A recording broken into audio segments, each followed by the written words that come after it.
தான் நம்ம ஆதிசங்கர பகவத்பாதால் கத்துக் கொடுத்த ஸ்மார்த்த சம்பிரதாயம்.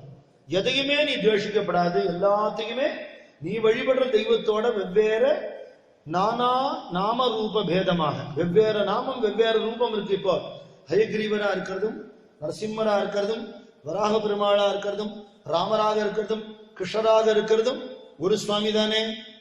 அதுல நாம ரூப பேதம் இருக்க, வெவ்வேறு பேர் இருக்கு, வெவ்வேறு வடிவம் இருக்கு, ஆனா ஒரே நாராயணன் தானே.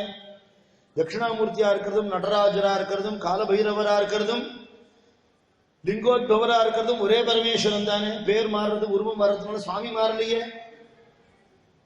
காமாட்சி, மீனாட்சி, விசாலாட்சி எத்தனை நாம ரூபங்கள் இருந்தாலும் ஒரே அம்பாள் தானே. அப்படி இத்தனை வெவ்வேறு நாம ரூபங்கள் இருந்தாலும் இருக்கிறது ஒரு பர தெய்வம்னு தான் நம்ம சனாதன தர்மமே தவிர, மற்ற மதத்துக்காரா கண்டல் பண்றாப்புல உங்களுக்கு ஏகப்பட்ட சாமியா, எங்களுக்கெல்லாம் ஒரு சாமி, நமக்கும் ஒரே சாமி தான். ஆனா யாருக்கு எது வேணுமோ கும்பிட்டுக்கலாம்ங்கிற சுவாதந்திரியம் இருக்கு. ஆனாலும் நமக்கு தியானம் பண்றத ஒரு ரூபத்தை தியானம் பண்ணி அதை வழிபடுறது சுலபமா இருக்குங்கிறதுனால எல்லா தெய்வத்தோட சாநித்தியமும் இருக்கிற மாதிரி ஒரு மூர்த்தி இருக்குன்னு யார் சொன்னான்னா சாட்சாத் ஆதிசங்கர பகவத்பாதாலே சொல்லிட்டு, இத்தனை தேவதா மூர்த்திகளோட சாநித்தியமும் இருக்கிற ஒரு மூர்த்தி இருக்கு, அதுதான் பரபிரம்மம். அந்த பரபிரம்மத்தை நீ கும்பிட்டேன்னா எல்லா ரூபத்துல இருக்கிற சாமி கும்பிட்டாப்புல எந்த கோவில்ல போய் எந்த சாமி கும்பிட்டாலும் அந்த வழிபாடு அங்கதான் போறது, அங்க பூஜை பண்ணினாலும் அந்த வழிபாடு இவாளுக்கு தான் போறது அப்படின்னு சொல்லி, மகாயோக பீட்டே தட்டே பீமரத்யா வரம் புண்டரீகாய தாதும் முனீந்திரை சமாகத்ய திஷ்டந்தம் ஆனந்த கந்தம் பரபிரம்மலிங்கம் பஜே பாண்டுரங்கம் அப்படின்னு பாண்டவன் அஷ்டகத்தை ஆச்சாரியாலே பரபிரம்மம் எதுக்கு வடிவமே கிடையாதோ, எதுக்கு ஒரு நாமம்னு சொல்ல முடியாதோ, எது எங்கும் எல்லாமாக எப்பவுமே இருக்கோ, எது சாஸ்வதமான சத்திய வஸ்துவோ அதுதான் பாண்டுரங்கன்னு பகவத்பாதாலே நமக்கு அனுகிரகம் பண்ணி கொடுத்திருக்கா. அந்த பாண்டுரங்கன் மேலே அநேக பக்தாள் விதவிதமா பாடியிருக்கா. பகவான் குறையொன்றும் இல்லாதவன்கிறதுனால, குறையொன்றும் இல்லாதவன்கிறத சமஸ்கிருதத்துல சொல்றதுன்னா பங்கம் இல்லாதவன் தானே சொல்லணும். பங்கம் இல்லாதவனை பாடுறது அபங்கம்னு ஆயிடுது. அவனுக்கு பங்கம் இல்லை, அவனோட புகழுக்கு பங்கம் இல்லை, அதை பாடுறவா வாழ்க்கையிலையும் பங்கம் இல்லை, இந்த பாட்டுக்கும் பங்கம் இல்லை, அது அபங்கம்னு ஆயிடுது. இது நிறைய சாதுக்கள் எழுதியிருக்கா. நம்ம தமிழ்நாட்டிலையும் கணக்கு வழக்கு இல்லையே. தேவாரம் என்ன, திவ்ய பிரபந்தம் என்ன, திருப்புகழ் என்ன, அபிராமி அந்தாதி என்ன, தமிழ்ல பொட்டி கிடக்கு. எல்லா பாஷையிலையும் இருக்குன்னு தெரிஞ்சுக்கணுமே தவிர நம்ம ஸ்வபாஷையே இருக்கு, அதை தெரிஞ்சு அனுபவிச்சாலே போறோம். இந்த மகாராஷ்டிரா சாதுக்கள்லாம் அந்த அபங்கங்கள்ல ரொம்ப பாவபூர்வமாக உருக்கமாக சுருக்கமாக பாடியிருக்காங்க. பெருசா இருக்காது, பாட்டெல்லாம் ரொம்ப சின்னதா இருக்கும். திருக்குறள் 2 அடி இல்ல 1.5 அடி, அபங்கம் 4 அடி, அவ்வளவுதான். சில பேர் பஜனையில சொல்ல முடியும் போது மாமா சின்னதா ஒரு அபங்கம் பாட முடியும். அபங்கமே சின்னதான் மாமா, அது சின்னதா பாட முடியாது, அவ்வளவு சுருக்கமா இருக்கும். லிட்டர் லிட்டரா பாலா குடிக்கிறது எப்படி, திரட்டு பாலா காய்ச்சி சாப்பிடுறது எப்படி இல்லையா, அதுதான் அபங்கம்ங்கிறது. இது எழுதினவா யாரும் மெத்த படிச்சவா இல்லை, வேத அத்தியனம் பண்ணினவா இல்லை, பாமர ஜனங்கள், எல்லா குலத்தை சேர்ந்தவா, எல்லா ஜாதியும் சேர்ந்தவா, வாழ்க்கையில எல்லா விதமான நிலைமைகள்லையும் இருக்கிறவா, பரம சம்சாரியா இருக்கிறவா, வைராக்கிய புருஷனா இருக்கிறவா, செருப்பு தைக்கிறவன், பானம் பண்றவன், க்ஷவரம் பண்றவன், இப்படிலாம் எத்தனை விதமான உண்டோ அவ்வளவுலையும் ருத்ரத்துல எப்படி ஸ்ரீருத்ரத்துல வருதோ எல்லா குலத்தையும் சொல்லி எல்லாத்தையும் சுவாமியை சொல்ற மாதிரி எல்லாத்துக்குள்ளேயும் இருக்கிற பக்தியை திரட்டி எடுத்து இந்த அபங்கமாக விட்டலன் கிருப்பையால நமக்கு அனுகிரகம் பண்ணியிருக்கா. பாஷையே புரியாட்டாலும் அபங்கம் பாடினா எல்லாரும் ஆகானுன்றான். அது எதனாலே அப்படின்னு கேட்டா, அவ மனசுல இருக்கிற அந்த பக்தி பாவம் இருக்கே, அது அந்த அபங்கத்துல ரொப்பி வச்சிருக்கா. அவ காலம் முடிஞ்சு போய் சுவாமிகிட்ட கலந்துட்டா கூட அதுல இருக்கிற சத்வஸ்து அப்படியே இருக்கு இல்லையா, எல்லாரும் அனுபவிக்கிறாப்புல இருக்கு. அவ அபங்கத்துல என்ன பாடியிருக்காளோ அது குறைவில்லாமல் அதே அர்த்தத்தோடய நமக்கு திருப்புகள்ல இருக்கு, கந்தர் அனுபூதியில இருக்கு, தேவாரத்துல இருக்கு, திவ்ய பிரபந்தத்துல இருக்கு. நம்ம அனுபவிக்கணும். அவளுக்கு அவ தாய்மொழியில இருக்கிற அபங்கத்துல என்ன ஒரு ருச்சி, ஒரு நாட்டம் இருக்கோ, கன்னடக்காராளுக்கு தாசர் பதங்கள்ல என்ன நாட்டம் இருக்கோ, தெலுங்காளுக்கு தியாகராஜ சுவாமி கீர்த்தனங்கள் தெலுங்கு பதங்கள்ல என்ன நாட்டம் இருக்கோ, மகாராஷ்டிரக்காராளுக்கு அபங்கத்துல என்ன நாட்டம் இருக்கோ, ஹிந்திக்காராளுக்கு மீரா பஜன்ல என்ன நாட்டம் இருக்கோ, அந்த நாட்டம் தமிழ்காராளுக்கு இல்லவே இல்லை. பரம வேதனையான விஷயம். தெரிஞ்சுக்கணுங்க ஆசை இல்லை, ஆர்வம் இல்லை. எத்தனை இனிமையான பதங்கள் நம்ம தமிழ்ல இருக்கு இல்லையா. ஞானானந்த சத்குருநாதர் போய் கேட்டார், சம்ஸ்கிருதம் கத்துக்க போறேன் சுவாமி, அனுகிரகம் பண்ணுவோன்னு. எதுக்குன்னு சுவாமி, ஆன்மீகமா நிறைய விஷயங்களை தெரிஞ்சுக்கணும்னு. தெரிஞ்சுட்டு என்ன பண்ண போறோம்னு கேட்டேன். ஆத்மா அனுபவத்துக்குன்னு. அதுக்கு தமிழ்லயே நிறைய புஸ்தகம் இருக்கே, படிச்சுக்கலாமே. இல்ல மூலத்துல சமஸ்கிருதத்துல படிக்கணும்னு நினைக்கிறேன் அப்படின்னா. சுவாமி சொன்ன, வாழ்க்கையே க்ஷணிகம், அல்பம், என்னைக்கு போகும்னு தெரியாது. சமஸ்கிருதம் கத்துண்டு முடிச்சு அதுக்கப்புறம் வேதாந்தத்தை படிக்கிறதுக்குள்ள நம்ம கிளம்பி போயிட்டா என்ன பண்றது? அதனால எவ்வளவு முடியுமோ அவ்வளவு சீக்கிரம் தெரிஞ்சுக்கணும்னு சொன்னா அதுக்கு இருக்கிறதே போரும். வாஸ்தவத்துல ஞானத்துக்கு என்ன தகுதின்னு கேட்டா, எல்லாத்தையும் மறக்கணும், புதுசா தெரிஞ்சுக்கப்படாதுன்னு. தெரிஞ்சுட்டேங்கிற கர்வம் கூட இடைஞ்சலா போயிடும். மர பீரோவில் அடுக்கி இருக்கிற புஸ்தகத்தை மாமிச பீரோவில் அடுக்கி பிரயோஜனம் இல்லைன்னு. நிறைய தெரிஞ்சுட்டேன்னு நினைச்சுப்பேன், அதுவும் போகணுமே. செறிவற்று உலகோடு உரை சிந்தையுமற்று அறிவற்று அறியாமையும் அற்றதுவே என்ன அருளுகிறார். அத்தனையும் அற்ற நிலைதான் ஞான நிலை. நீ புதுசா படிச்சு என்ன தெரிஞ்சுக்க போறேன்னு. அவாவா பாஷையில் இருக்கிறது நம்ம தெரிஞ்சுட்டாலே போறோம். அவகாசம் இருக்கிறத வேற பாஷையில் இருக்கிற நல்ல விஷயங்களை தெரிஞ்சுக்க வாய்ப்பு கிடைக்கிறத கட்டாயம் தெரிஞ்சுக்கணும். ரெண்டுத்துக்குள்ள வித்தியாசம் தெரிஞ்சுக்கணும். மகாராஷ்டிராவிலே சத்ரபதி சிவாஜி மகாராஜா சாட்சாத் பரமேஸ்வரன் அம்சமாகவே பிறந்தவர்கிறது மகாராஷ்டிராக்காரர்களுடைய ஒரு தீர்மானம். அவர் கல்கி அவதாரமாகவே சொல்றவாளும் உண்டு. ஏன்னா வேறுபட்ட ஒரு ராஜ ரிஷியாக இருந்து நம்ம தேசத்தை அந்தகாரமா மூடி இருந்த அந்த இருள் மேகத்தை, மிலேச்ச ராஜ்யத்தை விரட்டி நம்ம சம்பிரதாயத்தை சனாதன தர்மத்தை திருப்பியும் ஸ்தாபிச்சு இடிச்சு போன கோவில்கள்லாம் கட்டி புனருத்தாரணம் பண்ணி வைதிக தர்மத்துக்கு என்ன வேணுமோ பண்ணி ஸ்திரீ தர்மத்துக்கு ஆபத்து இருந்து தூக்கிட்டு போயிடுவா. பொம்நாட்டிகளை ஆர்க்கரி யாத்திரை போனா அப்படியே தூக்கிட்டு போயிடுவா. அவளுக்கெல்லாம் உயிருக்கு பயம், கற்புக்கு பயம் இருந்த காலத்துல எல்லாத்தையும் தன்னுடைய வீரத்தினால ஒழிச்சு கட்டி இந்த பாவிகள் எல்லாம் நம்ம தர்மத்துக்கு புனர்ஜீவனம் கொடுத்தவர் சத்ரபதி சிவாஜி மகாராஜா. மகாராஷ்டிராவுக்கு மட்டும் ராஜா இல்ல, நம்ம சனாதன தர்மத்துக்கே ராஜான்னு சொல்லலாம். அப்பேற்பட்ட ராஜாவா இருந்திருக்கார். நம்ம பாரத தேசத்துல எத்தனை ராஜாக்கள் உண்டு. எல்லாரையும் ஜனங்கள் நினைக்கிறாப்புல அவன் நடந்துக்கல, போகமா வாழ்ந்துட்டு போனவா தான் நிறைய பேர். இவர் ஒருத்தர் தான் வாழ்க்கையை பகவானுக்காக தியாகம் பண்ணினார். அங்க இங்க குறைச்சலே இல்லை ராஜராஜேஸ்வரன். அதே மாதிரி ஒரு ராஜ ரிஷி தான் கிருஷ்ணதேவராயர். அவள சனாதன தர்மத்துக்கு அவ்வளவு பண்ணின ராஜ ரிஷிகளா இருந்திருக்கான். மிலேச்சர்களை எதிர்த்து போராடி இருக்கான். இந்த சிவாஜி எங்கெங்கெல்லாம் மிலேச்சர்களும் மிலேச்சர்களுக்கு சகாயமா இருக்கிறவாளும் இருந்தாலும் அந்த இடத்துல எல்லாம் தன் ராஜ்யத்தை ஸ்தாபிச்சார். அப்படிதான் கர்நாடகாவில, தமிழ்நாட்டெல்லாம் மகாராஷ்டிரா சாம்ராஜ்யம் இருந்தது. மகாராஷ்டிரா சாம்ராஜ்யம் இருந்த காலகட்டத்தில் வெங்காஜின்னு சொல்லக்கூடிய தன் சகோதரனை தான் முதல்ல ராஜாவாக நியமிச்சார். இந்த வெங்காஜி நினைச்சுட்டாரா, மகாராஷ்டிராவெல்லாம் அவன் எடுத்துட்டான், இந்த தமிழ்நாட்டை போய் எனக்கு கொடுத்துட்டாங்க போய் போய் அப்படின்னு அவர் நினைச்சுட்டார். அதனால குடும்பத்துக்குள்ள பிரச்சனை ஏற்பட்டு போயிடுச்சு. சிவாஜி தானே அங்க இருந்துட்டு ஜெயிச்சுட்டோம், திருப்பியும் அவ நம்மளை கைப்பற்றிக்காம இருக்கிறதுக்கு பாத்துக்க வேண்டிய நிலைமையில இருக்கார். அவர் இந்த பக்கம் வர முடியாது. ஆனா அவரோட நிலைமையை அவர் சகோதரர் புரிஞ்சுக்கல. சமர்த்த ராமதாஸ் சுவாமிகிட்ட பிரார்த்தனை பண்ணி, கவலைப்படாதே, நான் ராமேஸ்வரம் போறேன், அவனை பார்த்து பேசி சமாதானப்படுத்துறேன்னு சொல்லி சமர்த்தரே வந்து வெங்காஜியை சமாதானப்படுத்தி, வெங்காஜி ஏகோஜி ரெண்டும் ஒரே ஆள் தான் அவர் பேரு, ஒரு சமாதானப்படுத்தி கவலைப்படாதே, தமிழ்நாடு ஒண்ணு சாமானியப்பட்ட ஊர்ல உங்க மகாராஷ்டிரா மாதிரியே தான் அத்தனை சாதுக்கள் அவதாரம் பண்ண பூமி, அத்தனை புண்ணிய பூமி, அத்தனை நல்ல ஜனங்கள் இருக்கிற ஊரு, வளமையான ஊரு. இந்த இடத்துக்கு ராஜாவா இருந்தா உனக்கு தான் நல்ல பேருன்னு சொல்லி அவருக்கு சத்புத்தியை கொடுத்து அவர் ராஜாவாக விலகாதபடி நியமிச்சுட்டு சமர்த்தர் இங்கேருந்து கிளம்பி போனார். அப்ப அந்த பரம்பரையில மகாராஷ்டிரா ராஜாக்கள்லாம் வந்துட்டே இருந்தா நிறைய. பெரியவா காலத்துல எல்லாம் கூட பட்டம் ஏற்றின போதெல்லாம் மகாராஷ்டிரா ராஜாக்கள் இருந்திருக்கான்னு பெரியவா சரித்திரம் சொல்றது.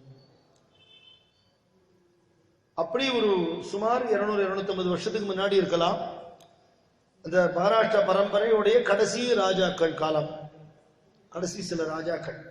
துளஜான்னு ஒரு ராஜா இருந்திருக்கார், இளைஞர், நல்ல வீரர். நம்ம சனாதன ஹிந்து தர்மத்துல அப்படி ஒரு ஈடுபாடு உள்ளவர். அது அவசியம் நமக்கு வேணும். நம்ம தர்மத்தை நாம தெரிஞ்சுக்கணும், நம்ம எல்லாருக்கும் தெரியப்படுத்தணும். நம்மளே தெரியாம இருந்துட்டா யாருக்கு நம்ம என்ன சொல்ல முடியும் இல்லையா? நல்ல ஒரு உறுதி உள்ளவர், மகாவீரர்.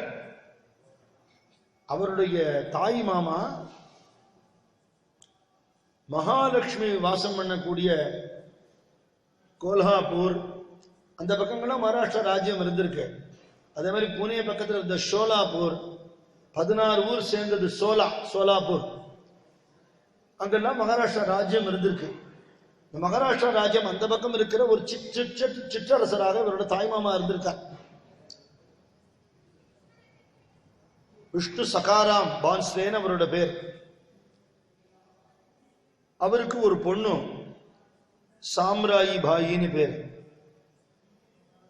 ஸ்ரீமாதா ஸ்ரீ மகாராஜ்ய ஸ்ரீமத் சிம்ஹாசனேஸ்வரின்னு சொல்றோம் இல்லையா, மகாராஜ்னி சாம்ராஜ்னின்னு சொல்றதா சாம்ராயின்னு ஆயிடுது. அம்பாளோட பேர் தான். மகாராஷ்டிரக்காரர்களுக்கு பாண்டரங்கிட்ட ரொம்ப ஈடுபாடு உண்டு. அதே மாதிரி பவானிகிட்ட ரொம்ப ஈடுபாடு உண்டு. துல்ஜா பவானிகிட்ட ரொம்ப ஈடுபாடு உண்டு. அந்த அம்பாளோட திருநாமம் தான் அவளுக்கு. இந்த பொண்ணு முறப்பையனா இருக்கக்கூடிய இந்த தஞ்சாவூர் ராஜாவுக்கு கல்யாணம் பண்ணி தரணும்னு இந்த பொண்ணோட அப்பாவுக்கு ஆசை. நமக்கு வயசாயிட்டு போறது, நல்ல இளைஞனாகவும் அழகனாகவும் குணவானாகவும் வீரனாகவும் பக்தனாகவும் இருக்கான். இவ்வளவு தகுதி வேணும் மாப்பிள்ளைக்கு. ஏதோ 2 பேரோட ஸ்டேட்டஸ் டேலியா இருந்தான்னு பாக்குறான். உங்க பணமும் எங்க பணமும் டேலி ஆயிடுதா, உங்க பொசிஷனும் எங்க பொசிஷனும் டேலி ஆயிடுதா, இதை பாக்குறாளே தவிர முக்கியமான கொஸ்டின்ஸ் எல்லாம் நிறைய கேட்கறாளாம். இப்பெல்லாம் என்ன ஆத்துல இந்த வேண்டாத சமாச்சாரங்கள்லாம் இருக்காங்க. யாருன்னா பிள்ளைய பார்த்தா அம்மா அப்பாவா இருக்கக்கூடாது அப்படின்னா கேள்வி கேட்கிறாங்க. உங்க பிள்ளை தப்பி தவறி பஞ்சபாத்திரத்துறை கையால தொடர்றவனா இருந்தா உங்க ஆத்துக்கு எங்க பொண்ணை அனுப்ப மாட்டோங்கிறாங்க. அப்படியெல்லாம் இருக்கு ஒரு காலகட்டம். இன்னைக்கு நிறைய பேர் வருத்தப்படுறா. அப்படின்னா பசங்களுக்கு பொண்ணு கிடைக்கலையேங்கிற. அப்பேற்பட்ட பொண்ணுகள் கிடைக்கிறதுக்கு கிடைக்காம இருக்கலாங்க. நம்ம சம்பிரதாயத்தோடு தான் குழந்தைகளை வளர்க்கணும். பெண்மை ஏன் போற்றப்பட வேண்டும்னு ஒரு புஸ்தகம் பெரியவாளோட உபதேசம் பொம்மநாட்டிகளுடைய ஸ்ரீ தர்மத்தை பத்தி இருக்கு. அவசியம் வாங்கி பொம்மநாட்டிகள்லாம் படிக்கணும். கல்யாணங்கள் நல்ல காரியங்கள் நடக்கிறதுக்கு விநியோகிக்கணும் அந்த புஸ்தகத்தை. அதை படிச்சாது ஒரு 4 பேருக்காவது நல்ல புத்தி வந்தா சந்தோஷம். இதுதான் ஸ்திரீ தர்மம், இப்படித்தான் இருக்கணும்னு நியமிச்சிருக்கா. அப்படித்தான் இருக்கணும். அப்படி இருந்தா தான் தேசம் உருப்படுமே தவிர இந்த இங்கிலீஷ்கார நாகரிகத்தை கடைபிடிச்சு குட்டிச்சவரா போயிட்டே இருக்கும். அப்படி இருக்கவே கூடாது. அந்த காலத்துல ராஜஸ்திரீகள் எல்லாம் வெளியில ஜாஸ்தி அனுப்ப மாட்டான். மீரா சரித்திரத்திலே இது இருக்கு. அவ வீட்டுக்குள்ளேயே தான் இருப்பான். வீட்டுக்குள்ளேயே இருக்கிறதுங்கிறது பொம்மநாட்டிகளை அடக்கி வைக்கிறது நாம நினைச்சுண்டு தறிகட்டு போய் சுத்தராப்பல விட்டா சுதந்திரம்னு நினைச்சுக்கிறோம். அது இல்லை. பெரியவாளே வியாக்கியானம் பண்ணியிருக்கா. உயர்ந்த வைரத்தை வீட்டுல உள்ளுக்குள்ள இருக்கிற ஒரு அறையில, அதுக்குள்ள இருக்கிற ஒரு பீரோல, அதுக்குள்ள இருக்கிற ஒரு சேஃப்டி வால்வ்ல தான் வைப்பா. காலில் போட்டுக்கிற செருப்பு தான் வாசல் இருக்கும் இல்லையா. வைரத்தை கொண்டு அங்க வைக்க முடியாது. பொம்மநாட்டிகள் தான் தர்மத்தை காப்பாத்துறவா இல்லையா. உலகத்தில் இருக்க தர்மம்ங்கிறது ஸ்திரீகளால தான் இருக்குங்கிறதுனால குடும்பத்தையே காப்பாற்றக்கூடிய வேண்டியவா எப்படி இருக்கணுமோ அப்படி பொத்தி வச்சிருந்ததுனால அது கேவலப்படுத்தினதான் அடக்கி வச்சது ஆகாதுங்கிற பெரியவன். அதனால அவ முட்டாளா இருக்க மாட்டா. அவ வீட்டுக்கு எல்லாரும் வந்து பாடம் சொல்லி தருவான். மகா புத்திசாலிகளா இருப்பா. ஏதோ ஒரு சந்தர்ப்பத்துல ராஜா காலமாயிட்டா ஆட்சி பண்ற அளவுக்கு ராணிகளுக்கு திறமை உண்டு, தைரியம் உண்டு. ஜான்சி ராணிகள் சண்டை போட்டதெல்லாம் நம்ம சரித்திரத்தில் இருக்கு. அவளுக்கு சகல விதமான கலைகளும் யுத்தம் உள்பட, சங்கீதம் உள்பட, சாகித்யம் உள்பட எல்லாம் சொல்லி கொடுத்துருவா. பொம்நாடுகள் எதெல்லாம் கத்துக்கலான்னு இருக்கோ அவ்வளவு கலைகளும் கத்து கொடுத்துருவா. ஆனா அவ இருக்கிற இடத்துல எதா இருப்பா. எங்கேயாவது போனா காவலோட கோஷா முறையில தான் போயிட்டு வரணும். அப்படி எல்லாம் எக்ஸ்போஸ் பண்ணிக்க மாட்டா தானே. அது ஒரு காலகட்டம். இப்ப எல்லாம் எல்லாத்திலையும் வெளிப்படையின்னு போயிடுது. அதோட ரிசல்ட் என்னங்கிறத நம்மளே நீங்க பார்க்கணும் இல்லையா. பெற்று வளர்த்த பெண்களுக்கு கல்யாணம் பண்ணி வைக்கிற பாக்கியம் நிறைய அம்மா அப்பாக்கு இல்லை. கல்யாணம் நடந்ததுங்கிற தகவல் தான் கேள்விப்படுறா. அந்த கல்யாணத்துக்கு இவ போயிருக்க கூட முடியாது. கல்யாணம் நடந்ததுன்னு 4 பேரை சந்தோஷப்பட கூட முடியாது. எவ்வளவு பெரிய நன்றி கட்டத்தனம் இல்லையா. நம்மள இந்த ஜென்மாவை நமக்கு கொடுத்து பால் ஊட்டி சீராட்டி வளர்த்து ஆகாரம் கொடுத்து படிக்க வச்சு வாழ வச்சிருக்கிற அம்மா அப்பாவுக்கு நம்ம காட்டுற நன்றி இதுதானா நினைச்சு பார்க்க வேண்டாமா. நமக்கு எது நல்லது கெட்டதுன்னு நமக்கு தெரியுமா, நம்ம அம்மா அப்பாவுக்கு தெரியுமா? நம்மளா பார்த்து பலபலான்னு இருக்குன்னு எதையோ சூஸ் பண்ணிட்டு வாழ்க்கை பூரா திண்டாடுறது எதுக்கு? இப்ப அதெல்லாம் நிறைய பார்க்கிறோம். நாம இந்த தர்மத்தோடைய அது மதிக்காம இருக்கிறதோட விளைவு நாம பார்க்கிறோம். அப்படி இல்லாமல் அம்மா அப்பா காட்டின வழியில தான் இருக்கணும். எதா இருந்தாலும் அம்மா அப்பாட்ட தான் சொல்லிட்டு பண்ணணும். அப்படி ஒரு சம்பிரதாயம் உள்ள காலம் இருந்திருக்கு இல்லையா. அப்படித்தான் இந்த பொண்ணு, ராஜா வீட்டு பொண்ணு சாம்ராயி அப்படித்தான் வளர்க்கப்பட்டிருக்கான். ஆனா அவளுக்கு வீட்டிலேயே எல்லாரும் வந்து பாடம் சொல்லி தரதுனாலே நல்ல இலக்கியங்கள் தெரிஞ்சிருக்கா, சங்கீதம் தெரியும். மராட்டி பொண்ணுங்கிறனால அபங்கம் நல்லா கத்துக்கிற வாய்ப்பு உண்டு அவளுக்கு. மகாராஷ்டிரா தேசத்திலேயே வேற இருக்காளா. அவளுக்கு மனசுல ஒரே ஒரு ஆசை தான், ராஜா விட்டு பொண்ணு எதுவும் எதிர்பார்க்கிற நிலைமைக்கே வைக்க மாட்டா, எல்லாம் நினைச்ச உடனே நடந்துடும். அப்படி பார்த்து பார்த்து செய்வா. செல்லமான குழந்தை, பார்க்க அழகா இருப்பா, நல்ல குணவதியா வளர்த்திருக்கா. பணங்காசு இருக்கனால திமிரு தண்டித்தனம் இல்லை, நல்ல அடக்கமாக நல்ல தெய்வீகமா வளர்த்திருக்கா அந்த குழந்தைய. அதுக்கு பூர்வ ஜென்ம சம்ஸ்காரத்தினாலே அபங்கத்துல ரொம்ப ருச்சி உண்டு. அப்ப இந்த பாட்டெல்லாம் சொல்லி கொடுக்கறத வெறும் பாட்டு கத்துக்க கூடாது, பாட்டோட அர்த்தம் தெரிஞ்சுக்கணும். அப்ப இந்த பொண்ணு அர்த்தமும் தெரிஞ்சுக்கணும். அந்த அர்த்தம் எல்லாம் உள் வாங்கிக்கிறத இந்த பாட்டெல்லாம் என்ன சாமியை பத்தி. யசோலாப்பூர்லேருந்து பக்கத்துல தான்மா பண்டரிபுரம்னு ஒரு ஊர் இருக்கு. அங்கதான் பகவான் புண்டரீகனுக்காக வந்தவர். புண்டரீகனுக்காக பகவான் கிருஷ்ணன் வந்து தரிசனம் கொடுத்தார். கிருஷ்ணனோட திருமேனியிலேருந்தே வந்து சாட்சாத் ஸ்வயம்பு மூர்த்தி இந்த பாண்டரங்கன் செதிக்கினதில்லை. நாஹி கடவிலா நாஹி பைசவிலா ஸ்வயம்பு அமுச்சா விட்டேவரி உபா சைத்தன்யாச்சா காபா ஆண்டுரங்கா. செதிக்கினதில்லை, பிரதிஷ்ட பண்ணினதில்லை, தானா வந்தது துக்காராம் மகாராஜ் சொல்றார். அப்படிப்பட்ட சுவாமி எத்தனை நாளா இருக்காருனா யுகே 28 28 யுகமாக சுவாமி நின்று இருக்காருன்னு சொல்றா.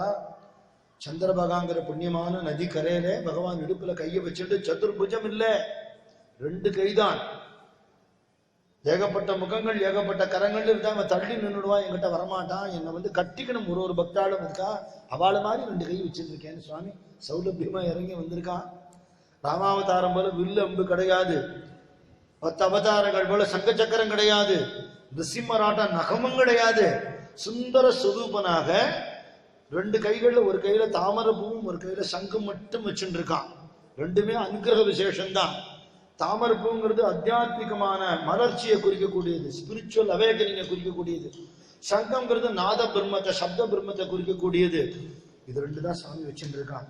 யாரு வந்தாலும் அவளுக்கு அனுகிரகம் பண்ணியே தீருவேன்னு நின்றுட்டு இருக்கான் சுவாமி கருணாமூர்த்தியாக. பக்தியோட வந்தாலும் அனுகிரகம் பண்ணுவேன், பக்தி இல்லாமல் வந்தாலும் பக்தியை கொடுத்து அனுகிரகம் பண்ணுவேன்னு நின்று இருக்கான். சமச்சரணத்தோட செங்கல் மேல புண்டலீகன் விட்டு செங்கல் மேல நின்றுட்டு இன்னைக்கும் அனுகிரகம் பண்ற மூர்த்தி. அந்த சுவாமி பாடாதவா கிடையாது, அந்த சௌந்தரியத்துல மயங்காதவா கிடையாது. அப்படிலாம் சொல்ல சொல்ல சொல்ல இந்த பாட்டுகளோட அந்த அர்த்தம் எல்லாம் உள்ளுக்குள்ள அப்படியே இறங்குது. ஆஹா, எனக்கு கிடைக்காதா? ஞானேஸ்வர் மகாராஜ் காலத்திலிருந்து ஆஷாட ஏகாதசிக்கும் கார்த்திகை ஏகாதசிக்கும் பக்தாள் நடந்து பஜனை பண்ணிட்டு, ஒரு வினாடி கூட வீணாக்காமல் பஜனை பண்ணிட்டு பஜனை பண்ணிட்டு பஜனை பண்ணிட்டு பஜனை பண்ணிட்டு நடந்து 770 கிலோமீட்டர் இன்னைக்கு அந்த தூரம் நடந்து போய் பகவானை தரிசனம் பண்ணுவா. அப்படி ஒரு ஆனந்தமான அனுபவம். போறதெல்லாம் பாடிட்டே போவா. பாடிட்டே போறதுக்கான நிறைய அபங்கங்கள் இருக்கு, அதெல்லாம் சொல்லி சொல்லி சொல்லித்தான் அவளை வளர்க்குறா. அப்படி போகக்கூடிய அந்த யாத்திரைக்கு வார்க்கரின்னு பேரு. வார அப்படின்னு சொன்னாலே தினம்னு அர்த்தம் இல்லையா? பானுவாரம் அப்படிதானே சொல்றோம், இந்து வாரம் மங்கள வாரம்னு சொல்றோம் இல்லையா? அப்ப அந்த வாரம் அப்படிங்கிறது நம்ம தமிழ்ல வாரம்னா வீக்னு சொல்றோம், 7 நாள். சம்ஸ்கிருதத்துல வாரம்னா தினம். ஒரு நாளும் பண்ண வேண்டிய காரியம் எது அப்படின்னா வாரு கரி. வாரம் வாரம் கரி வாரு கரி, நித்தியம் பண்ண வேண்டியது கர்த்தவியம். நித்திய கர்ம வச்சு நாள் கிழமை பார்க்க வேண்டியது இல்லை. ஹோமம் பண்ணணும்னா நாள் கிழமை பார்த்து பண்ணணும், எல்லா நாளும் பண்ணிட முடியாது. யாரை வச்சு வேணாலும் பண்ணிட முடியாது, அதுக்கான திரவியங்கள் இல்லாம பண்ண முடியாது. அந்தந்த நியமத்தோடு தான் அது பண்ணணும்னு அது விதிச்சிருக்கு. அந்த ஹோமங்களுக்கான பலன் என்ன அந்த சார்ட்ல போட்டிருக்காளே, இன்னந்த காரியத்துக்காக காமியார்த்தனாக சங்கல்பிச்சுட்டா அந்தந்த காரியங்கள் சத்தியமாக நடக்கும் வேதத்தோட மகிமையினால. இதுல என்ன நியமம்னு கேட்டா, கலியையும் பலி கொள்ளும் ஒரு நியமமும் இல்லாதங்கிறதே நியமம். யார் வேணாலும் நாம சொல்லலாம், எப்ப வேணாலும் சொல்லலாம், எங்க வேணாலும் சொல்லலாம். எல்லா ஜனங்களுக்கும் ஒரு வழி காட்டணும் இல்லையா மகான்கள்? சரி, இதோட பலஸ்ருதி என்னன்னா பகவானே கிடைச்சிருக்கும், அதான் பலஸ்ருதி. அந்த யாத்திரை போறதுங்கிறது பெரிய பாக்கியத்தினால கிடைக்கணும். பணங்காசு இருக்குங்கிறதுனாலயோ உடம்புல தெம்பு இருக்குங்கிறதுனால எல்லாரும் போயிட முடியாது. இந்த பிரார்த்தனை வாழ்க்கை நடந்து வரணுங்கிறதுக்கு பிரார்த்தனை கேட்டு ஒரு அபங்கம் இருக்குன்னு எல்லாம் சொல்லி கொடுக்குறா. தேவா ஹோயின பிகாரி பண்டரீச்ச வாரகரி பண்டரீச்ச வாரகரி பண்டரீச்ச வாரகரி தேவா ஹோயின भिकारी भिकारी आता माझा नेम धर्म मुखी विठ्ठलाचे नाम आता माझा नेम धर्म मुखी विठ्ठलाचे नाम मुखी विठ्ठलाचे नाम मुखी विठ्ठलाचे नाम विठ्ठल विठ्ठल जय जय विठ्ठल विठ्ठल विठ्ठल जय जय विठ्ठल विठ्ठल विठ्ठल जय जय विठ्ठल विठ्ठल विठ्ठल जय जय विठ्ठल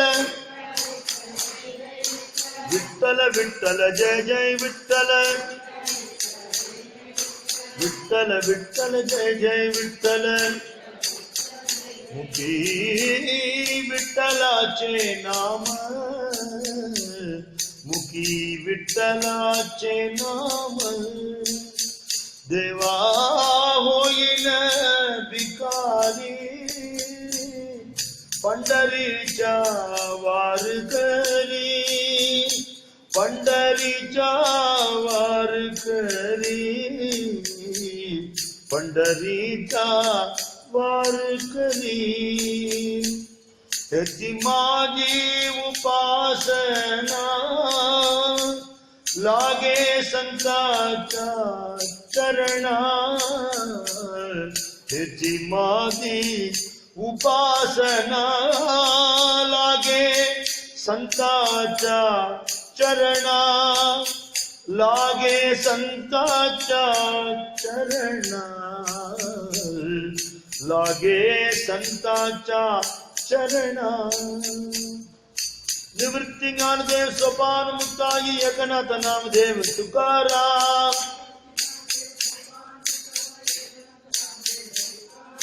ज्ञानदेव तुकाराम ज्ञानोबा तुकाराम लागे संतांच्या चरणा लागे संतांच्या चरणा अहो तुका म्हणे देवा हेची माझी बोळी सेवा हेची माझी बोळी सेवा देवा होईन भिकारी देवा होईन भिकारी पंढरीच्या वारकरी पंढरीच्या वारकरी पंढरीच्या वारकरी पांडुरंग हरी जय जय पांडुरंग हरी पांडुरंग हरी जय जय पांडुरंग हरी पांडुरंग हरी जय जय पांडुरंग हरी पांडुरंग हरी जय जय पांडुरंग हरी இப்படி பிரார்த்தனை பண்ணணுமா தேவா ஹோயின் பிகாரி உன்னை பார்க்கணுங்கிற பாக்கியத்தை பிச்சை போடு பாண்டுருங்க என் சாமர்த்தியத்துல நான் வர முடியுமா உன்னை பார்க்க முடியுமா எனக்கு பிச்சை போடு பாண்டுருங்க வேற ஒண்ணும் நான் கேட்கல உன்னை தரிசனம் பண்ணணும் உன்னை தரிசனம் பண்ணின சாதுக்களை பார்க்கணும் எனக்கு அந்த பாக்கியத்தை கொடுன்னு வேண்டிக்கணுமா அது பிரார்த்தனை பிரார்த்தனைக்கான என்ன தர்மம் நேமம் இருக்கு அதுக்கு நியமம் இருக்கு தர்மம் என்ன முக்கிய விட்டலாச்சேனா சதா நாமா சொல்லிட்டே இருக்கிறவளுக்கு தான் அந்த பாக்கியம் கிடைக்கும் இல்லைன்னா கிடைக்காது அவளுக்கு உபாசனா மூர்த்தி எதுனா பாண்டரங்கன் கூட இல்லையா சாதுக்கள் சரண தூளியம் ஏச்சி மாதி உபாசனா லாகே சந்தாச்சாச்சா சாதுக்களோட அடியார்கள் திருவடி தான் உபாசனை பண்ண வேண்டியது அடியார்களை பிடிச்சாதான் ஆண்டவன் கிடைப்பான் அப்படிங்கிற ஒரு பாக்கியம் இல்லையா அஹோ துகாவனே தேவா ஹேச்சி மாசி போலி சேவா. போலி சேவானா ஒண்ணுமில்லாதவன் அர்த்தம். ஒரு ஒண்ணுமில்லாத படிக்காத ஒரு முட்டாளான ஒரு அப்பாவிப்பா, எனக்கு ஒண்ணுதான் தெரியும், உன் நாம மட்டும்தான் தெரியும், என்னை காப்பாத்துன்னு வேண்டிக்கிறார். இதெல்லாம் கேட்டு கேட்டு கேட்டு அந்த குழந்தை மனசுல அப்படியே பக்தி ஊறி இருக்கு, ததும்பி இருக்கு. இந்த விட்டலனை பார்க்கணுமே. அப்பா, நாங்க என்ன கேட்டாலும் நீங்க வாங்கி தந்திருக்க எடுத்து வரல, எனக்கு ஒரு ஆசைப்பா. என்னம்மா வேணும் சொல்லு, நீ என்ன வேணுமோ வாங்கி தரேன். புடவை வேணுமா, நகை வேணுமா, ஏன் திருப்பி இதை தவிர நான் வேற ஒன்றும் கேட்க மாட்டேனாப்பா. என்ன வேணும்? எனக்கு விட்டல் வேணும். அப்படியா, விட்டலோட மூர்த்தி ஒன்று வாங்கி தரேன், ஏற்பாடு பண்றேன், பஞ்சலோக மூர்த்தியாவே ஏற்பாடு பண்றேன். இல்லப்பா, பண்டரிபுரத்துக்கு போய் பாண்டவனை பார்க்கணும். உற்சாகமா கேட்டுன்றவர் சொரத்தி இறங்கி எடுத்து, ஓஹோ அப்படின்னா என்னவா, அப்ப இருந்த ராஜரீக நிலைமை, சிவாஜி மகாராஜா என்னென்னலாம் பண்ணி மிலேச்சர்களை தடுத்து நம்ம ராஜ்யத்தை ஸ்தாபிச்சாரோ, அவர் காலமான பிறகு, சம்பாஜியும் காலமான பிறகு மகாராஷ்டிரா சாம்ராஜ்யத்துல அந்த மாதிரி ராஜாக்கள் திருப்பியும் கிடைக்கல. இப்ப திருப்பியும் காவல் இல்லாத இடத்துல திருடாள் உள்ள போடுறாப்புல மிலேச்சர்கள் அட்டகாசம் பண்ண ஆரம்பிச்சுட்டா. சின்ன சின்ன ஊர்கள் எல்லாம் பிடிச்சிட்டு அந்த வழி அவளோட நோக்கமே ஹிந்து தர்மத்தை அடியோடு அழிக்கணும், அவ்வளவுதான். நமக்கு கெடுதல் பண்ணினா அவனுக்கு கெடுதல் பண்றதுங்கிறது சாதாரணமா துஷ்டாள் சுபாவம்னு சொல்லுவா. கெடுதல் பண்ணினவாளுக்கும் நல்லதே நினைக்கிறது சாதுக்கள் சுபாவம்னு சொல்லுவா. இவ கெடுதல் பண்ணணும்னே இல்லை, நீ எங்க தர்மத்துல இல்லாமல் உங்க தர்மத்துல இருக்கிய, அதுவே கெடுதல். அதுக்காக நான் உன்னை கொன்னா எனக்கு மோட்சம்ங்கிறது அவனோட சித்தாந்தம். எவன் நம்ம தர்மத்தை ஏத்துக்கலையோ அவனை கொலை பண்ணினா மோட்சம்ங்கிறது அவனுக்கு சித்தாந்தம். ஆனா அவன் புண்ணியமா நினைச்சுதான் அங்கங்க வெடிகுட்டி வச்சுட்டு கொலை பண்ணிட்டு இருக்கான், பாபம்னு நினைச்சு பண்ணல. அப்படி யாத்திரை போறவாளெல்லாம் வழி மறிச்சு அவளை கழுத்தை வெட்டி கொலை பண்ணி பொருட்கள்லாம் அபகரிச்சுட்டு இருக்கிற ஒரு சமாச்சாரம் எல்லா இடத்துல இருக்கிற இவருக்கு இருக்கிற ஒற்றர்கள்லாம் இந்த ராஜாக்கு வந்து சொல்லுவா. பான்ஸ்லே ராஜாக்கு, பண்டரிபுரம் போற பாதை ரொம்ப மோசமா இருக்கு, பொம்மநாடுகள் போறது உச்சிதமே இல்லை, அதுவும் ராஜஸ்திரீகள் போறது கல்பனை கூட பண்ணி பார்க்க முடியாது. உயிருக்கும் உத்தரவாதம் இல்லை, கற்புக்கும் உத்தரவாதம் இல்லை, என்ன வேணாலும் நேரிடும் அப்படிங்கிற ஒரு சந்தர்ப்பத்தை காதல் கேள்வி போட்டுட்டு பொண்ணை அனுப்பி வைக்க முடியுமா? தான் கூட்டின்னு போக முடியுமா? அதை சொல்லவும் முடியல. கொஞ்சம் அரசியல் பிரச்சனை இருக்குன்னு ஒரு தடவை சொல்லி பார்த்தார், திருப்பி கேட்கிறான்னு. அவ சொன்னா, ஏப்பா பாண்டரங்கன் பகவான் இல்லையாப்பா, அவரை பார்க்கணும்னு அவர் மேல நம்பிக்கை வச்சுட்டு போனா நமக்கு ஏதாவது கெடுதல் வருமாப்பான்னு கேட்கிறார். இந்த குழந்தையோட பக்தியை அசைக்கப்படாது. இவ்வளவு எனக்கே இல்லை அவ்வளவு பக்தி அவளுக்கு இருக்கு, அது அசைக்கப்படாது. பாண்டவன் காப்பாற்றுவார்னு தைரியமா அடிதடி நடத்துக்கு போற அளவுக்கு இன்னும் பக்குவம் நமக்கு வரல.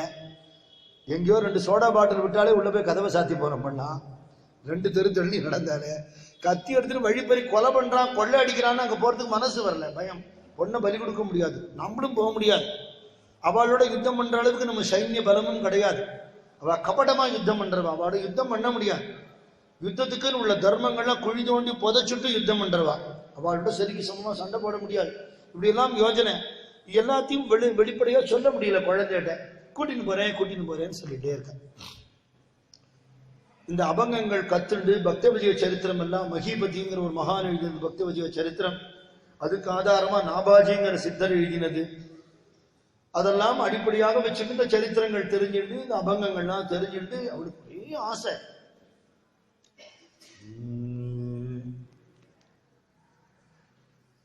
பாண்டுரங்கா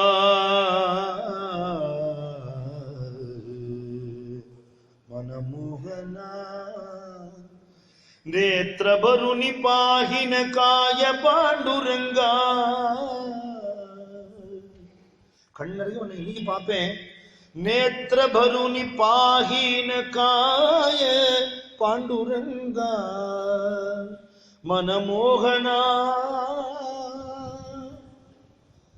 ஹாத்தி கேவுனி வீடாட்டாள. கையில வீணை எடுத்துட்டு சிப்ளாக்கட்டை எடுத்துட்டு பஜன கருணி சர்வ கால நாம சங்கீர்த்தனம் பண்ணி கொண்டு சதா சர்வதா காலமும் தேவுனி சமச்சரணிம்பாள.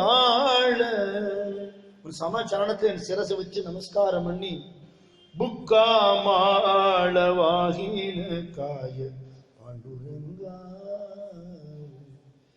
உனக்கு வைக்கிற திருஷ்டி பொட்டான கருப்பு பொட்டு புக்காவை வச்சுட்டு உனக்கு போட்ட சேஷமான நிர்மாலி மானி என் கழுத்துல போட முடியாத பாக்கியம் எனக்கு என்னைக்கு கிடைக்கும்பா. தருணி சதா சந்த சங்க, எப்பவும் சத்சங்கத்திலேயே இருந்து கொண்டு, காவுனி நிர்மல அபங்க,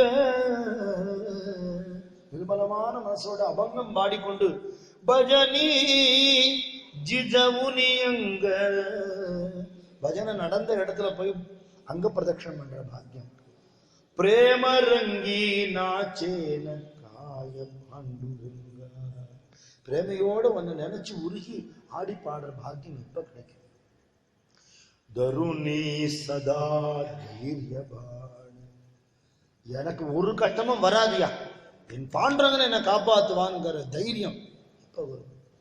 தருணி சதா தைரியபான் ஓனி சந்தாச்சி வாகன, சாதுக்களுக்கு வாகனமாக இருந்த வாளுக்கு தொண்டு பண்ணி அவளை சுமந்து போய் கோவில்ல விடக்கூடிய சேவை பண்ற பாக்கியம் எப்படி கிடைக்கும்?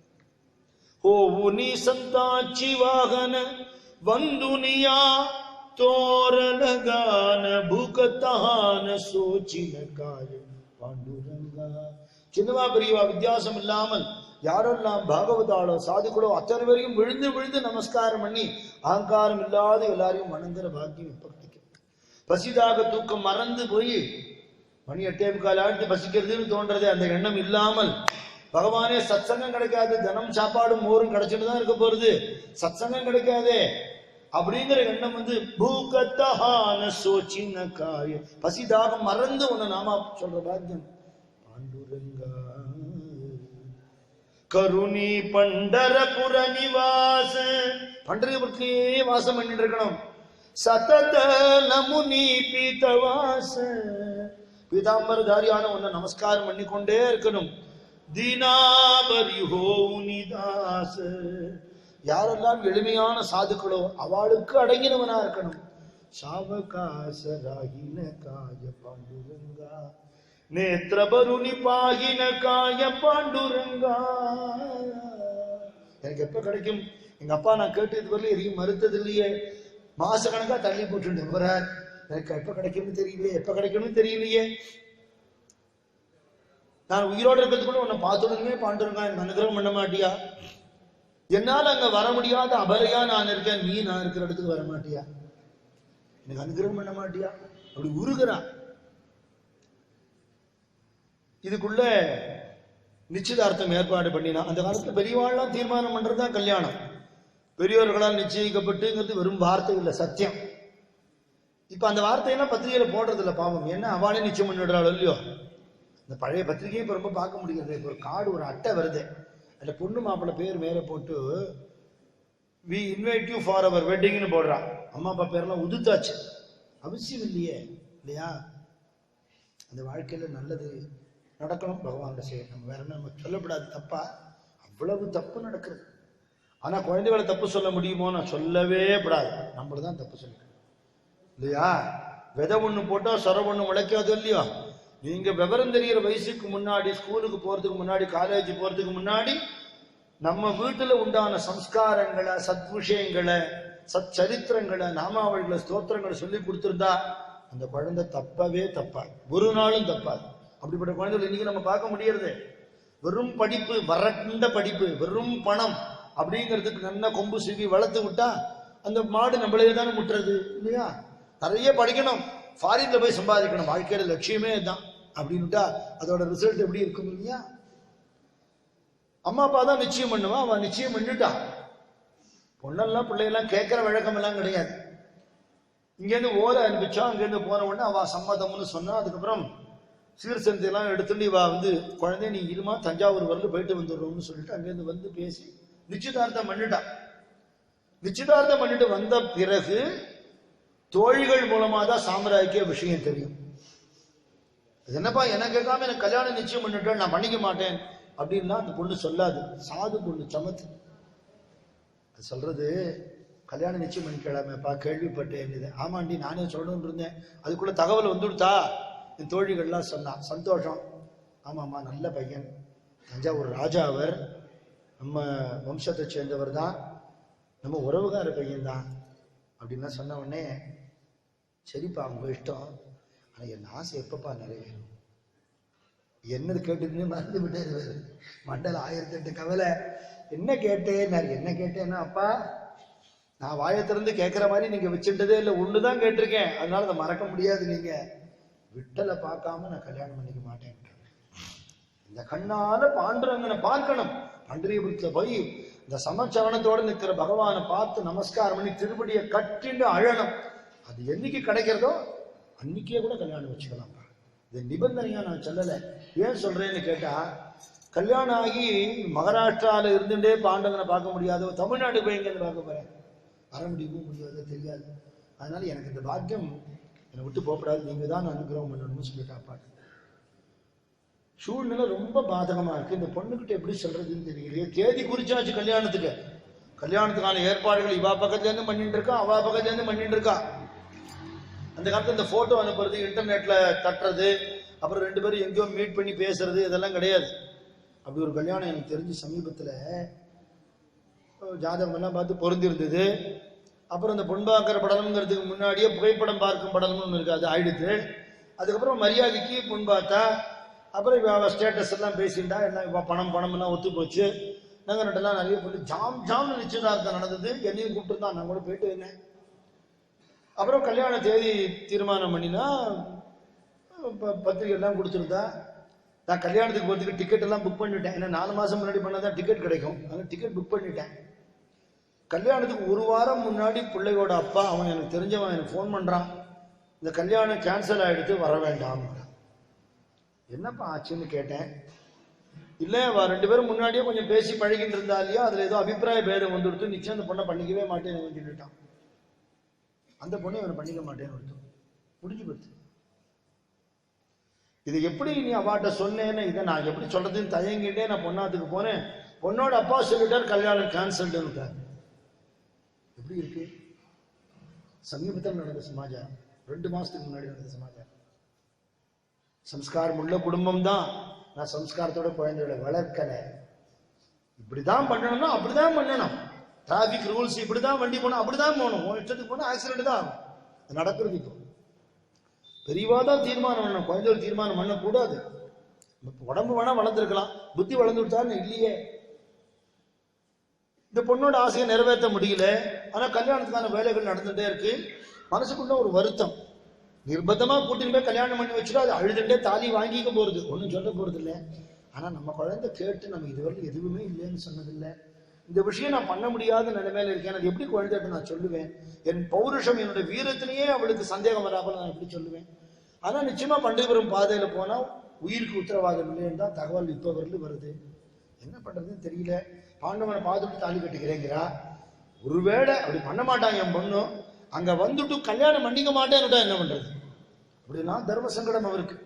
சரி, எத்தனை நாளைக்கு மண்டையில போட்டு குழப்பிட்டே இருக்கிறது, மாப்பிள்ளைக்கு தெரிவிச்சிருவோம் அப்படின்னுட்டு மெனக்கட்டு தஞ்சாவூர் வந்து துள்ஜா ராஜாவை பார்த்து பேசுறதுக்காக. என்ன கவலையோட இருக்கே மாமான்னு. கவலை தான், இந்த மாதிரி சமாச்சாரம். என்ன பண்ணிக்க மாட்டேங்கிறாளா? அப்படி சொல்லலை, அப்படி நான் வளர்க்கல. அவளை சொன்ன கழுத்தை நிட்டுனா நீட்டிடுவா. பாண்டவங்களை பார்க்கணும்னு அப்படி ஒரு பைத்தியம் தாபமா இருக்குதுக்கு. இப்ப இருக்கிற சூழ்நிலை உங்களுக்கே தெரியும். பாரத தேசத்துல இத்தனை மோசமா இருக்க சூழ்நிலை. முகலாயர்கள் நம்ம அங்கங்க பிடிச்சிட்டு எங்கேயும் போக விடாத பண்ணி கோவில்கள்லாம் இடிச்சு பக்தியால கொலை பண்ணிட்டு இருக்கிற காலகட்டத்தில் நாம் இருக்கோம். இதோ சிவாஜி மகாராஜாவுடைய புண்ணியத்தினால இன்னைக்கு தஞ்சாவூர் பக்கங்கள்ல தான் மகாராஷ்டிரா ராஜ்யம் நடந்து இங்க சுபிட்சமா இருக்கு. அதனால நீங்க நிம்மதியா இருக்க. எங்க பக்கங்கள்ல தான் நாங்க ஒரு நாளும் உயிருக்கு பயந்துட்டு இருக்கோம். என்ன நடக்குமோன்னு பயந்துட்டு இருக்கோம். இந்த பொண்ணு போறேங்கிறது நான் என்ன பண்ணுவேன்னு தெரியல. நிராகரிக்கவும் மனசு வரல, ஆனா நடத்தவே முடியாது அப்படின்னு சொல்லி வருத்தப்பட்டார். அவ்வளவுதானே மாமா, இது ஒரு பெரிய விஷயமான்னு சொல்றே. என்ன மாப்பிள்ள இவ்வளவு பெரிய விஷயத்த சொல்றேன்? சர்வசாதாரணமா உங்க பொண்ணு பாண்டவனை தரிசனம் பண்ணுவா. தரிசனம் பண்ற அன்னைக்குதான் கல்யாணம். நீங்க வரையலா, காவலுக்கு வரையலா, பண்டரிபுரத்துக்கு வேஷம் போக்குறாளா, ரொம்ப விவரமா கேட்கக்கூடாது. நீங்க பேசிட்டே இருக்கிறத பாண்டவன் கிருப்பையால என் மனசுல ஒரு எண்ணம் உண்டாயிடுச்சு. அந்த எண்ணத்தை நான் செயல்படுத்த போறேன். இப்பவே உங்கள்கிட்ட சொல்லிட்டேன்னா உங்களுக்கும் அதை அனுபவிக்கிற ஒரு ஆனந்தம் கிடைக்காது. வாயில வரை உங்கள்கிட்ட சொல்லிட்டேன்னா மொத்தமும் தவிடுபடியா போயிடும். இல்ல தப்பா எடுத்துக்காதீங்கோ. என் பொண்ணை நான் ஏமாத்தணும்னு விரும்பல, நீங்களும் ஏமாத்த வேண்டாம். ஏமாத்த மாட்டேன். என்ன பண்ண போறேன்னு சொல்ல மாட்டேன். பாண்டுரங்க தரிசனம் பண்ணி வைக்கிறேன், அவ திருப்தி அடைகிற அளவுக்கு ஏமாத்த மாட்டேன். அவ சந்தோஷமா கல்யாணம் பண்ணிப்பான். சரி மாப்பிள்ள உங்க சௌரியம், நான் கல்யாண வேலையை பார்க்கலாமா? நன்னா பாருங்க. ஒரே ஒரு விஷயம் என்ன, கல்யாணத்துக்காக அங்கேருந்து நீங்க பொன்னாத்துக்காராலும் பரப்பிட்டு வருவேன் இல்லைன்னா தஞ்சாவூருக்கு வர இல்லையா? ஆமா, இவளும் தனி பல்லக்கில் வருவா. கல்யாண கூட்டத்தோட வரப்படாது. நீங்களும் அவளும் மட்டும் தனியா ஒரு பல்லக்கில் வரணும். உங்களுக்கு சொல்பமான ஒரு காவல் வச்சுக்கோங்க. கோவிலுக்கு போறது எப்படி போகணுமோ, நான் கல்யாணத்துக்கு போறதுக்கான உடைகள் வேற, கோவிலுக்கு போறதுக்கான உடைகள் வேற. இதெல்லாம் ரொம்ப முக்கியமான பாயிண்ட். கோவிலுக்கு போறது பகவான் கிட்ட என்னுடைய செல்வ செழிப்பு இது நீ பார்த்துக்கோன்னு காட்டுறதுக்கு நம்ம போல. செயினையும் மோதிரத்தையும் போட்டுன்னு போனா பகவான் பார்க்க மாட்டார், எவனாவது பார்த்து அறுத்துன்னு போயிடுவான். எல்லாமே அவன் கொடுத்தது தானே, அவன்கிட்ட போய் நீ என்னத்தை காட்ட போற? அவங்கிட்ட என் அப்பனே ஒன்ன நான் உள்ள பார்க்கணும், வெளியில பார்க்கறாப்ப உள்ள பார்க்கணுங்கிற பாவனைக்காக சுவாமிகிட்ட பிரார்த்தனை பண்ணிட்டு போகணுமே தவிர நம்மளோட டாம்பிகத்தை காட்டுறதுக்கு இல்லை. கோவில் வாசல்ல கூட காரை நிறுத்தப்படாதுன்னு சொல்லுவான். தள்ளி நிறுத்திட்டு 10 அடியாவது நடந்து போகணுமா. அவன் கொடுத்த சரீரம் இல்லையா, அவனுக்கு பயன்பட வேண்டாமா? எவ்வளவு பணக்காரனா இருந்தாலும் எளிமை வேணும், அதுதான் சுவாமி விரும்புவார். கோவிலுக்கு போறாப்புல நீங்க வாங்கோ, ஆடம்பரங்கள் வேண்டாம், நகை நட்டு புடவையெல்லாம் முன்னாடி கொடுத்து விட்டுருக்கோம். அந்த கல்யாணத்துக்காக வரக்கூடிய ஊர்வலம் முன்னாடியே வந்துருட்டோம், நீங்க அப்புறமா வாங்கோ. வரும்பொழுது அவர்கிட்ட சொல்லுங்க பண்டரிபுரம் போறோம்னு சொல்லுங்க. வார்க்கரி யாத்திரை பண்ற பக்தாளோட நான் உன்னை சேர்த்து விட்டுற போறேன், நானும் வரேன். அப்படி பஜனை பண்ணிட்டு ஆடி பாடி பண்டரியை நெருங்குற இடத்துல வார்க்கரி யாத்திரையோட சேர்ந்து பாடிட்டே போனாதான் விட்டலுக்கு ரொம்ப பிடிக்கும் அப்படின்னு சொல்லிடுங்கோ. சொல்லிவிடுறேன், எனக்கு இன்னும் உங்களோட திட்டம் புரியலையே, எனக்கு புரிய வேண்டாம், அப்ப தெரிஞ்சுட்டா போறோம். என் திட்டமாவே இருக்கட்டும். பொண்ணுகிட்ட சொல்லுங்க, நம்ம போறது ரகசியம், யாருக்குமே தெரியாது. நீ யாராவது தோழிகள்கிட்ட யார்ட்டாவது கேட்டா அதெல்லாம் ஒண்ணும் கிடையாது, தஞ்சாவூர் தான் போறேன்னு அவ சொல்லுவா. அப்படி நினைச்சுட்டே இருக்கிறது தான் நம்ம பண்டரிபுரம் போக முடியும். இந்த ரகசியம்னு சொல்லிடுவோம். இவ்வளவு டயலாக்கி மனப்பாடம் பண்ணிட்டு இருப்பாங்க, வேற வழி இல்லை. என்ன பண்ண போறாருன்னு இவருக்கு புரியல. புரிஞ்சுட்டா காரியம் கெட்டு போயிடுங்கிறதுக்காக சொல்லாம விட்டுட்டேன். பொண்ணுகிட்ட சொன்னார், அம்மா கல்யாண வேலையெல்லாம் தடபடதான் நடக்கிறது, நடக்கட்டும்பா, என் ஆசை நிறைவேறுமா? சத்தியமா நிறைவேறும், கவலையே படாது. என்னை எப்ப கூட்டின்னு போறேன்? ஜாம்னு கூட்டின்னு போறேன், கவலைப்படாது.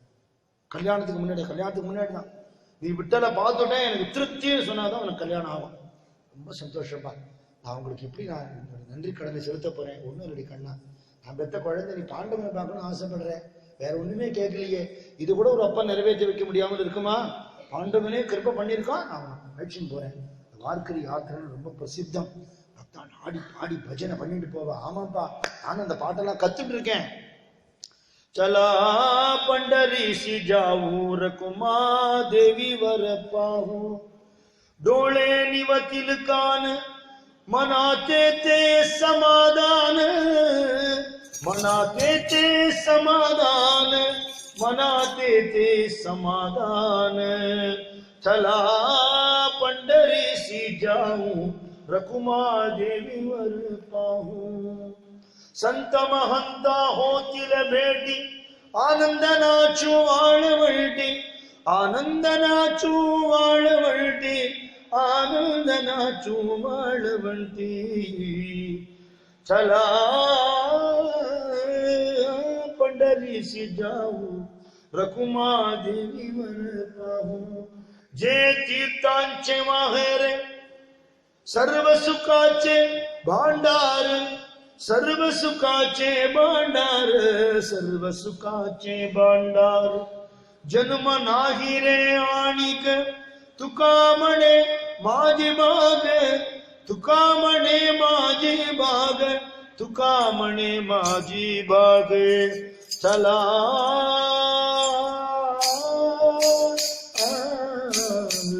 पंढरीसी जाऊ रकुमा देवीवर पाहू, रकुमा देवीवर पाहू.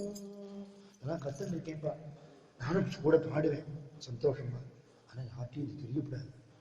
தோழிகள்லாம் கேட்டால் கூட தஞ்சாவூர் போகணும், கல்யாணம் குரூப்போட கல்யாணம் கோச்சியோட தஞ்சாவூர் போகணும் ஆமான்னு சொல்லு, ஒத்துக்கு தெரியக்கூடாது. ரகசியமா நம்ம பிரிஞ்சு போய் பண்ற சாமி நீ பார்த்துட்டு தான் நீ கல்யாணம் பண்ணிப்பேன். இது போரும்பா, எனக்கு யார்ட்டையும் சொல்லவே மாட்டேன். நம்ம 2 பேருக்குள்ளேயே இருக்கட்டும்னா அந்த குழந்தை 10-15 வயசு இருக்கு. அதெல்லாம் சின்ன வயசுலேயே கல்யாணம் பண்ணிடுவார் இல்லையா? பொண்களுக்கெல்லாம் 12 வயசு 15 வயசுலாம் கல்யாண வயசு அப்பெல்லாம்.